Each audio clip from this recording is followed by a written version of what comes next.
আওয়ামী লীগ তো বাংলাদেশের এই মুহূর্তে কোনো রাজনৈতিক শক্তি নয় এবং বিচারের প্রক্রিয়ায় রয়েছে, দলগতভাবে বিচারের প্রক্রিয়ায় রয়েছে ট্রাইব্যুনাল।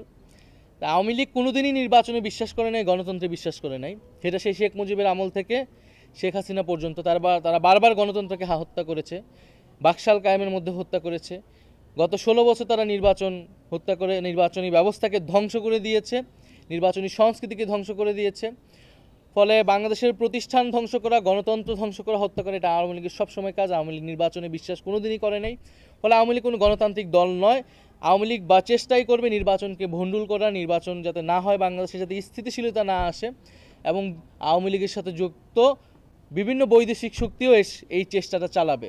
ফলে সেই জায়গায় বাংলাদেশের জনগণকে, বাংলাদেশের রাজনৈতিক শক্তিগুলোকে, যারা ফ্যাসিবাদ বিরোধী আন্দোলন করেছে, তাদেরকে ঐক্যবদ্ধ থাকতে হবে। আমাদের নানা মতভেদ থাকবে, মত ভিন্নতা থাকবে, নিজেদের মধ্যে তর্ক বিতর্ক থাকবে, দ্বন্দ্ব থাকবে, কিন্তু বাংলাদেশের প্রশ্নে স্বাধীনতা, সার্বভৌমত্ব এবং ফ্যাসিবাদের প্রশ্নে আমরা ঐক্যবদ্ধ আছি। আমরা যে কোনো প্রকার ছাড় দিতে প্রস্তুত আছি, কারণ আমরা মনে করি যে আওয়ামী লীগের বিচার এবং আওয়ামী লীগকে সম্পূর্ণভাবে পরাজিত করেই আমাদেরকে সামনের দিকে এগোতে হবে। কারণ আমরা মনে করি আওয়ামী লীগকে রাজনৈতিকভাবে পরাজিত করা সম্ভব হয়েছে, কিন্তু আওয়ামী লীগ বা ফ্যাসিবাদ এখনও নানাভাবে আমাদের সমাজে, আমাদের রাজনীতিতে রয়ে গেছে।